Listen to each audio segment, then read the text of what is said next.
जोशीमठ पर बड़ा खतरा मंडरा रहा है। जोशीमठ में इस वक्त क्या स्थिति है उसको समझने के लिए हम 5 तस्वीरों के जरिए आपको बताते हैं। दरअसल जोशीमठ में इस वक्त जमीन फट रही है, सड़कें उसमें फट रही है, घरों में दीवारें आ चुकी हैं, लोग अपने घर से पलायन करने को मजबूर है। वहां पर एनडीआरएफ की, एसडीआरएफ की टीमें मौजूद हैं जो लोगों को सुरक्षित इलाकों में लेकर के जा रही है। मीटिंग्स चल रही है और जो असुरक्षित इमारतें हैं उनको गिराने की प्रक्रिया भी शुरू हो चुकी है। 5 तस्वीरों के जरिए जोशीमठ की भयावह स्थिति समझी जा सकती है।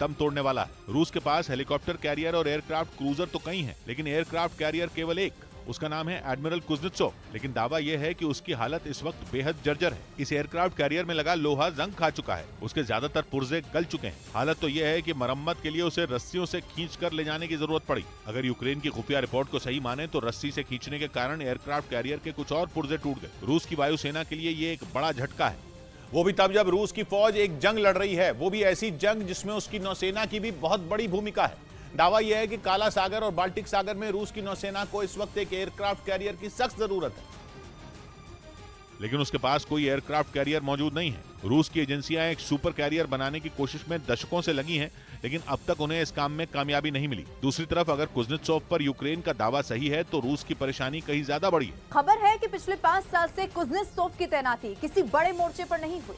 या यूं भी कहा जा सकता है कि रूस अपने एयरक्राफ्ट कैरियर को दुनिया से छिपाने की कोशिश में लगा है। कई बार इसमें मरम्मत से जुड़ी कुछ खबरें भी आईं, लेकिन इसकी हालत इतनी ज्यादा खराब है ये कभी साफ नहीं हुआ था। ब्रिटेन के मीडिया का दावा तो यह है कि रूस के कुज़नेत्सोव का दोबारा समुद्र में उतरना लगभग नामुमकिन है। नेटो और रूस की सेनाओं के बीच जंग के हालात बन गए।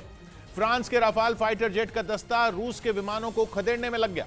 पहले ही कहा जा रहा था कि बाल्टिक देश रूस का अगला टारगेट हो सकते हैं, लेकिन अब खबर है कि पिछले 1 महीने में 7 बार रूस ने बाल्टिक देशों की हवाई सीमा में दाखिल होने की कोशिश की।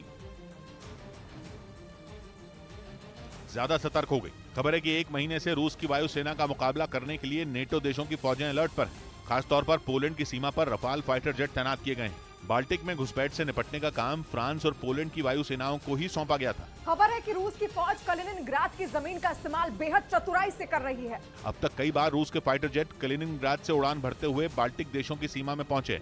हालांकि वक्त रहते नेटो के रफाल उन्हें खदेड़ने में कामयाब हो गए, लेकिन दावा यह है कि रूस की फौज की शरारतें रुकने के बजाय लगातार बढ़ती जा रही हैं। इसीलिए नेटो और रूस की सेनाओं के टकराने की अटकलें तेज होने लगी। सबसे हैरानी की बात यह कि रूस की फौज की तरफ से उसके खतरनाक फाइटर जेट और अटैक हेलीकॉप्टर को मोर्चे पर भेजे जाने की खबर आई,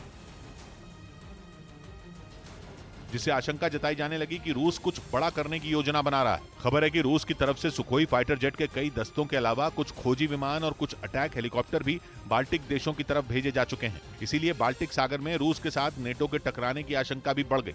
लिथुआनिया, लातविया और एस्टोनिया नेटो के सदस्य हैं, इसीलिए इनकी सुरक्षा में नेटो ने अपनी पूरी ताकत झोंकी हुई है। इन पर अगर खतरा आया तो संघर्ष बाल्टिक देशों के साथ नहीं होगा, बल्कि सीधा विश्व युद्ध होगा। नेटो पहले ही साफ कर चुका है कि अगर उसके किसी भी सदस्य की सुरक्षा पर खतरा पैदा हुआ तो नेटो की तरफ से जवाब दिया जाएगा।